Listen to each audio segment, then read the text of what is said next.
Hello, it's Celebrating Owl here, and this is the non-dualities broadcast.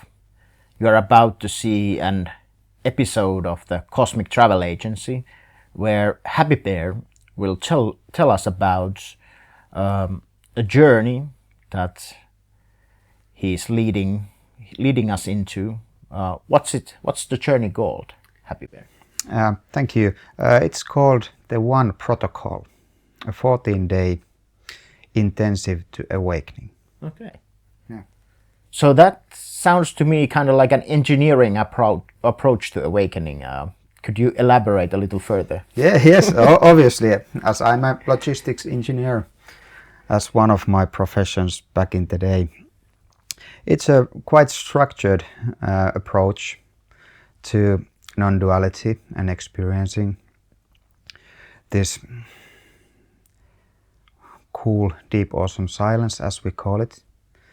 And I've made it such a journey that we have one starting session where we kind of start to talk about what this deep, awesome silence is, like how it is felt and what the different kind of spiritual traditions talk about with awakening, enlightenment, different maps of awakening, what kind of preparation work one can do to come to the realization of oneness.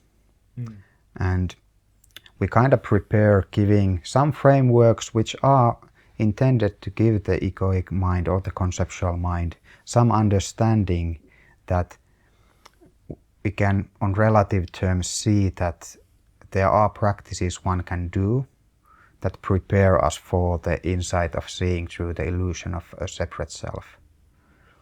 And kind of after the first session, we really go in deep or in depth to applying these different kind of practices that different traditions have come up with. Some practices I've come up with myself, kind of doing a fusion of direct pointing self-inquiry style of practices to get the initial glimpse of your true self. It sounds like it's coming from experience. Could you comment? Well, if I go shortly to my own background, I started like in 2006 with this self-development, self-improvement project as my fiancée left me, and I felt like I need to become a better person. Yeah. I saw some I felt that there were limitations to my happiness, and I kind of got into this journey of first getting into Anthony Robbins' self-development stuff and hypnosis and NLP and trying to kind of fix myself. And that kind of got me nowhere. And for many years I kind of felt that I was progressing, but still the same things, kind of all the dysfunctional behaviors came back. Might have some peak experiences, but nothing really changed. So years went by and I also read some spirituality books, Eckhart Tolle and some of the other classics. And for me, for my being, somehow I felt that some of the really poetic approaches, they felt there's truth in it, but I couldn't kind of grasp it. And now it's easy to see that much of it, it's not meant to be grasped on mental level. But I got into meditation. First I started with the 8-week mindfulness course. And then I did like 9 months of this mantra meditation. And I felt that certain aspects of my inner being, I got more clarity in like how my emotions and thoughts are there. And I got a lot of concepts about spirituality and enlightenment. And still there was this separation of being an observer and then kind of a doer in everything. And I took like this really systematic approach from one of these, I could see my mentors, Jeffrey Martin, who has studied a lot of different kind of people in different traditions who felt this fundamental well-being of kind of getting that if he put it in different locations, some is in the beginning you sense of more inner peace and calmness, and then it starts to become emptiness, openness, fullness, and there are certain aspects of love and other qualities in the experience right now. So I took his approach and systematically started to do different kind of practices, and I had this initial awakening experience. I felt like a lot of things changed in my perception. I got into this contact of inner peace, and the baseline of happiness changed a lot. And then I kind of feel I got a bit stuck in that place for some years, and there was still this sense of a person who is feeling a bit like the awakened one. And it kind of created this sense that I think a certain type of spiritual ego also emerged, that the ego took a different clothing of this one who has done a lot of practices and has done a lot of effort. And I felt I was stuck there, and then I had quit all practices because I felt like, oh, I'm there already. Now I can see it was just a more spiritualized ego involved. And then I, for some reason, got interested again in different kind of things such as energy work. And I felt that something started to happen again. And after a while, I got more into also non-duality and kind of also taking this approach of investigation of this separate self. And is there really a separate self who can become enlightened? And all of these have infused now to this paradoxically systematic method to help oneself see through the illusion of separation. And this approach that we go through in the 14 days, it's designed to infuse both the conceptual understanding of non-duality and different kind of awakening maps to help ease the egoic or the conceptual mind to kind of see that there can be preparation phases, different things that the egoic mind can do that act as a gate to the direct experience of consciousness, where the peace is felt, where one starts to truly feel like the borders of a separate self, for example, me and you and me and the table and me and the wall, they aren't felt concrete anymore. And when one is resting in this understanding, there's no worries.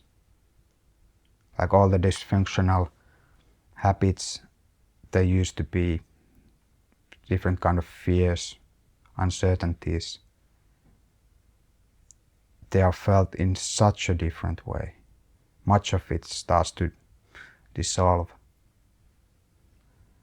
And for example, some daily things like my daughter's disability, like this cerebral palsy type of condition, they are there, but how the effects of her condition or some things related to work, how they affect the daily well-being, the baseline, it's such different thing.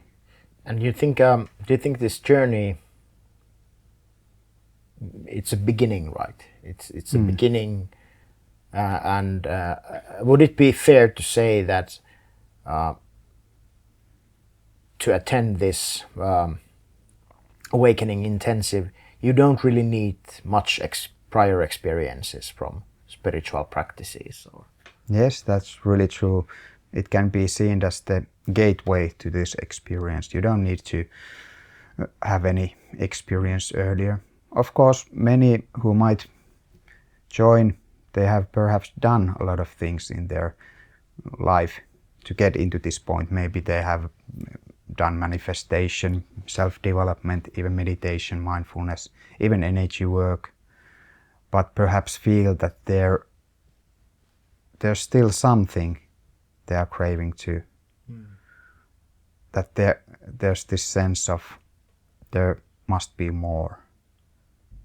They can be just a conceptual understanding of spirituality or non-duality, and they are interested to get an embodied experience of it and then start to stabilize in it. But it can be seen as something that really anyone who's been feeling perhaps a bit discontent in their lives and looking into like what's the nature of reality.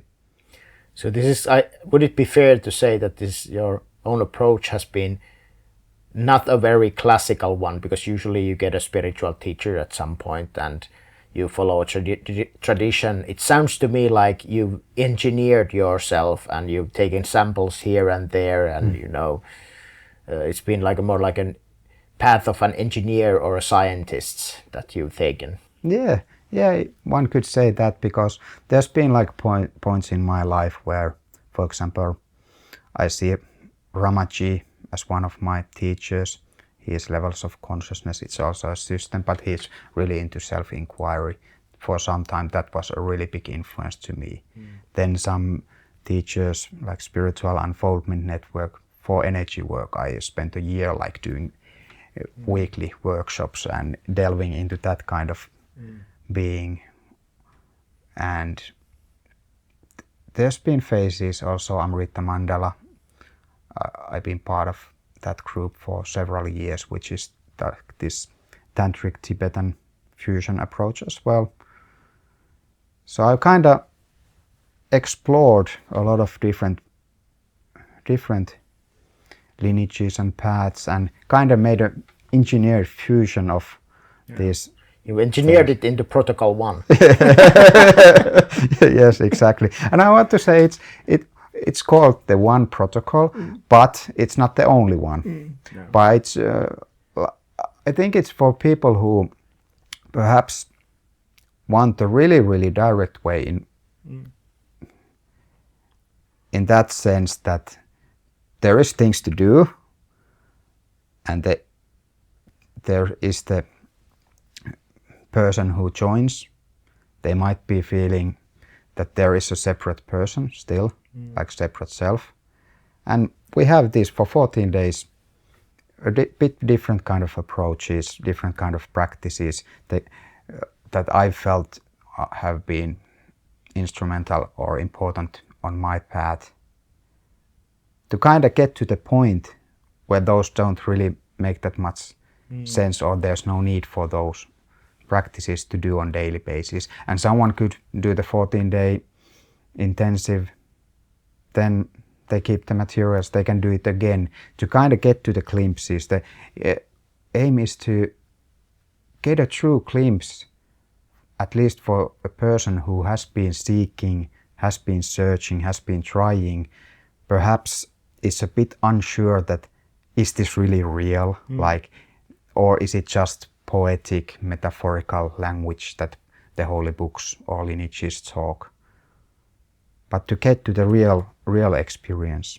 And once one gets the first initial glimpse, then things start to get into place in that way that you have the certainty that it's not a fiction thing, that awakening or non-duality, they are not concepts.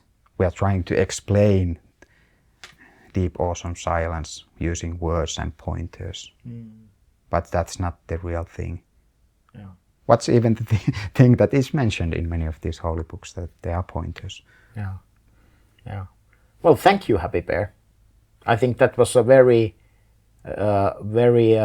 passionate yet engineering explanations you gave. So I'm sure that in our audience, if you resonate and if you want to get a really good